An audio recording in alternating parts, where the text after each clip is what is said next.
And good morning, everyone. 6 minutes after 10 o'clock on this finally Friday. Hope you guys are doing well. Wave meteorologist Brian Good. Welcome to SnowTALK. I'm a little bit behind here today. Sorry about that. Obviously, there's not a lot really to talk about in the short term, but as we get into longer term, if you guys were watching or are watching on social media, you saw Travis's comment talking about the change that he's seeing too coming into mid-February. We'll be talking about that. In fact, that's going to be one of the bigger highlights of today's video. So stay tuned, as they say, right? So today, it's really just a quiet day today. It's nice. We need a little bit of a break, but because it's been a wild 10 days. We've had one extreme to the other when it comes to the Arctic blast and the snow in the area, and then very cold wind chills. Then we've got into the 60s with heavy rainfall, but nothing as far as severe weather or anything major on that end. It's just the flip has been dramatic. And we were just talking in the newsroom not too long ago about everyone's complaining about the potholes right now, and they're everywhere. If you guys know where there's some bad ones, type them in chat so that everyone's aware of them. I know 65, especially northbound 65 between roughly Outer Loop to about the Gray Lane area, Preston Highway area. There are several through that zone. So please be careful. You will lose a tire rapidly in the setup. And the problem with that too is that they need to get out there and to fix this, but the weather is still going to be active this weekend, so it's going to be tough to get a lot of that taken care of. So heads up. Just as a reminder, I believe it's on Twitter.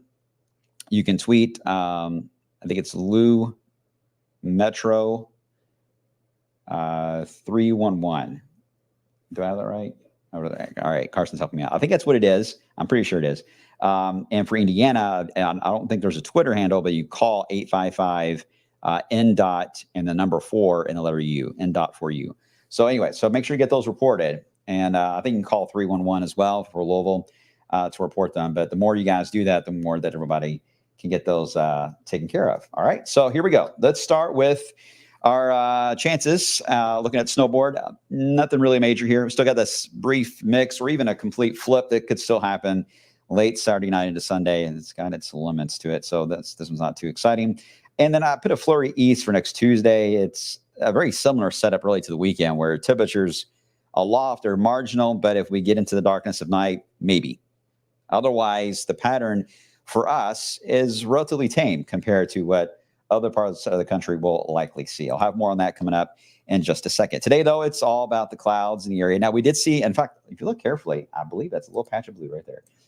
We're getting teased with these little holes in the clouds, but unfortunately, there's a lot of cloud cover out there. So it's going to be a cloudy day, but it's nice to see the teases every once in a while to let us know the sun still exists. So that's nice. But temperatures really are not going to move a lot either today just because of the overcast setup. So we're going to keep numbers generally into the upper 40s to right around 50 degrees. Fog has not been as bad today as we had the past couple of days. That's a good thing. But still watch out as far as southern Kentucky, especially, and out to the west. It is still showing some restrictions there. So especially in the valley areas, use some caution. All right, we're at 50 right now in Louisville. Again, we're not going to see much of a change at all today. 50 down in Munfordville. Hello, Campbellsville. You guys are at 50 degrees. Everyone's fairly even on the numbers today, which is rare. But in this kind of a setup, when you're dealing with a very saturated air mass in the area, everyone usually does balance out on temperature. And it's nice to see that. It makes it easy for us.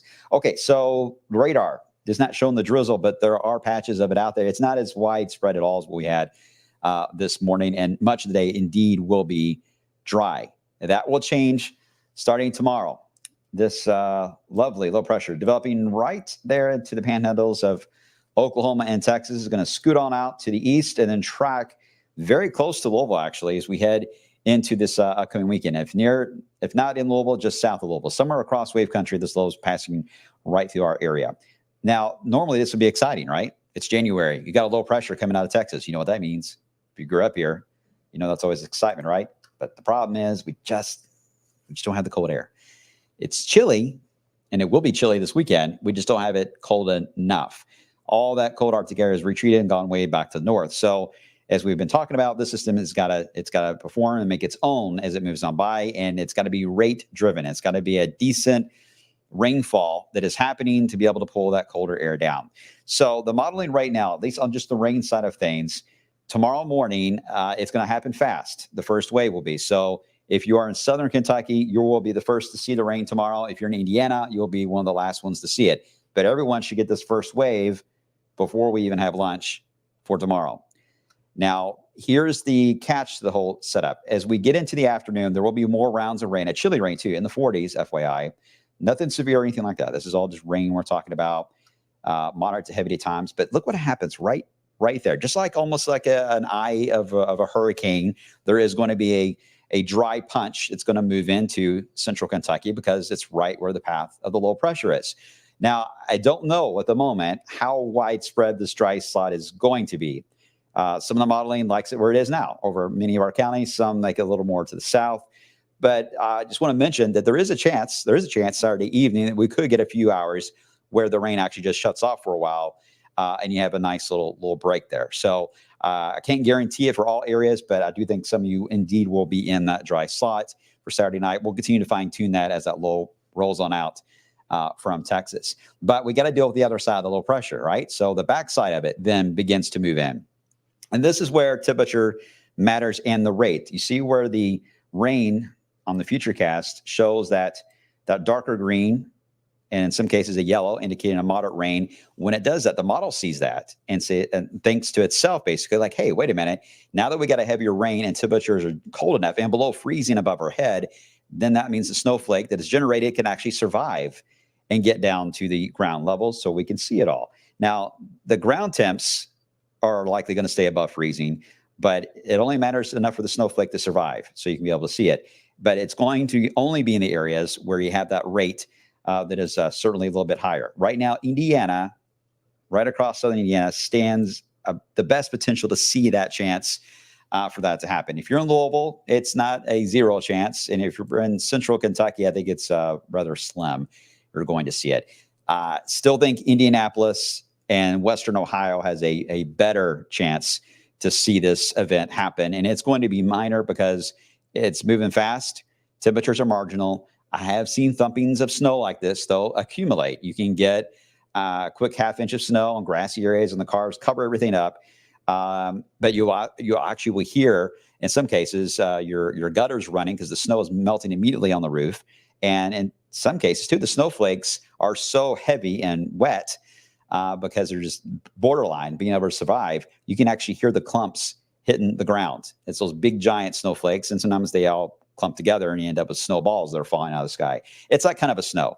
I just don't know if we're going to see that all the way into wave country or it's going to be a more of an Indianapolis issue and heading toward, say, Ripley County, Switzerland County into Ohio. But still, it's something for snow lovers to track. We'll see how this evolves as we head into late Saturday night and early on Sunday. So get up early Sunday.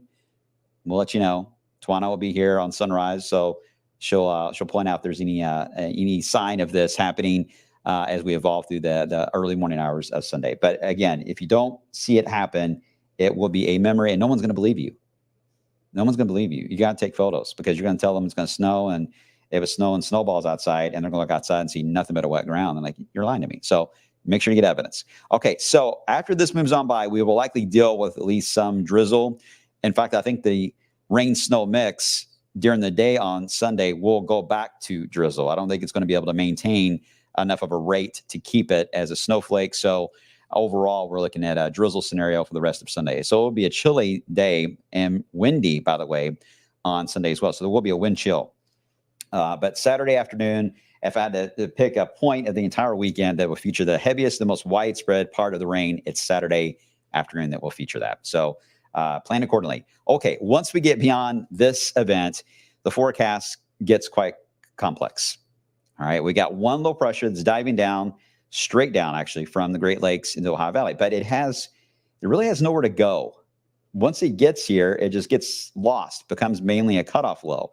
And that's going to be a problem for how the rest of the forecast is going to evolve for us, because we need to figure out, how long is this guy going to stick around? Is he going to linger throughout much of the week? If so, that's going to keep our temperatures down for several days and keep any storm system that we have to the west, way to the west. If it were to roll in and then roll on out of here, then there's an opportunity for something to sneak in from the west coast and the plains and head in our direction. The models are not in agreement yet on how to handle that. So I've seen quite a few extremes on this just in the past 12 hours alone. So just give us some time to work on this and fine tune it. We do know that low was going to drop down Tuesday and Wednesday. Confidence is high on that, but we just don't know how long it's going to linger. Meanwhile, the West Coast is going to be active. I mean, several low pressures are moving right into the Rockies, into the Northern Plains area. These systems, they want to so bad. They want to so bad to get over here. But if it's a blocking pattern, they're going to have a tough time. And that's going to make our forecast a challenge here. We're not alone. Arkansas, Paducah area, they're all going to be in the same boat of a challenge there of when to handle this return at the end of the extended, because this is warm air. I mean, this is 60-degree temperatures, if not warmer, into the plains that wants to surge eastbound. So that's where there's best potential in the forecast. If this can't get east, we're stuck in the 40s.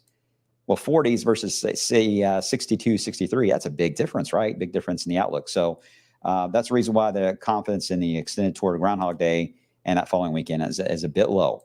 But eventually, I do think this will break down and we'll get some type of system to roll on through here, which is going to have to happen to cause the pattern change that we're tracking as we head into later into February. You're going to have some kind of dynamic system across the country to kind of shake things up. And the models are certainly trying to push us in that direction. One way we can track this is the lovely teleconnections. I've showed you guys this several times. This is how we can basically relate patterns that we're seeing across North America and in the oceans to try to gauge long-term weather patterns. And this is a long-term Euro, came out last night. And what you're looking at, and I'll try to explain each one of these the best way I can. This is the Arctic oscillation, or the AO. And the main thing you need to watch is that black line going right across your screen. If the green line, which is the median basically of all the options the model says is possible here, if it's above that line, the polar vortex is strong, stays up north, we likely will stay warm. If it goes below the line, the polar vortex is either split or stretched or displaced, which means it's on the move. Now, that just tells us about the cold air part. I'm not saying that cold air is here. That just tells us part one. And you can tell that it definitely has us going negative. A little uncertain there around the 11th of February, but it no doubt takes us down below the line and actually keeps us there into March, which is very interesting. So if this were to be a displacement of the cold air, it could actually, wherever it goes, linger longer than the last one did. That signal's there. All right, the next one is the EPO. Now, this one is involving the jet stream that we're seeing basically running from around Japan all the way into Hawaii, into the West Coast. For this one, positive is going to be a torch as far as getting warm air, a lot of storm systems into the United States, and usually floods us with warm air. If it can go negative, you shut that down. And then you can allow then for the cold air to be able to settle into lower latitudes. And you can see it's going negative into February. Here's the NAO. This is all about the East Coast and the Atlantic Ocean, Greenland area. Travis was talking about this not too long ago. This is all about really blocking more than anything This is what really blocks up the weather patterns and slows everything down. In other words, when you get stuck in some area that has a certain weather element, you get stuck in it for a while. If you're in a cold blast, you're going to stay in that cold blast. If you're in a warm spell, you will stay in the warm spell. So this is a good signal to kind of gauge that. A negative NAO around here does tend to favor a colder setup with storm systems that can get stronger too in the eastern United States as they move through. It has that little odd bump too on the 11th of February. Keep that in mind. But in general, it's a negative signal showing the blocking pattern that's coming in for the Atlantic. And the last one is going to be the PNA, Pacific North American oscillation here. And this one is interesting because this one has done fairly well with for us for a signal this year, as well as the EPO that I showed you. But the PNA, and there will be a test on all this, by the way, at the end. So I hope you're writing all this down. The PNA, if it's the opposite here on this one. If it's above the black line, it would indicate a ridge pattern or warmer weather on the West Coast and a trough for the eastern United States. In other words, a dip in our area. And that also is lining up with a positive signal. So if we were to just take just the teleconnections alone, they're all lining up for a pattern change coming our way. But this is just one model's idea. There are others that are saying this, don't get me wrong. But I really think the idea that we already are seeing problems with next week tells me that we've got to approach this with caution. And for snow lovers, you're going to have to be very patient because these tend to take a little longer to develop and get going than what the models say. And I think that little bumper on the 11th is important because that could also signal that it may be a bit of a struggle to get to that point of getting to a colder regime. Is it going to be as a cold, frigid Arctic blast and tons of snow? I don't know that. No one knows that. All right. I can just tell you that the weather is moving and shaking right now, and it likely will continue to do that. And February, I do think February is going to be a very active month, and I do think it's going to be one of the most active months weather-wise that at least the eastern United States has seen in a while. I don't know if it'll be that case for here, but I do think it's going to be quite active. So we're going to be on our toes for this one. We're going to be busy, I got a feeling. So enjoy the quiet weather while we have it, because it probably will not be sticking around for long, as you just saw there, guys. All right, so there you go. That's my my TED Talk for today on everything. Hope everyone's good. Angie, when you say longer than the last one, do you think this cold stretch will be as bad as the last one? That's a good question. I don't know if it's going to be to that extreme. It is tough. It is tough, Angie, to get down to 0 or below as you get a little further in the season, as the sun angles getting higher. It's not impossible, but it's a little more of a struggle. Either way, it just only needs to be cold enough to snow, right? Hang in there, guys.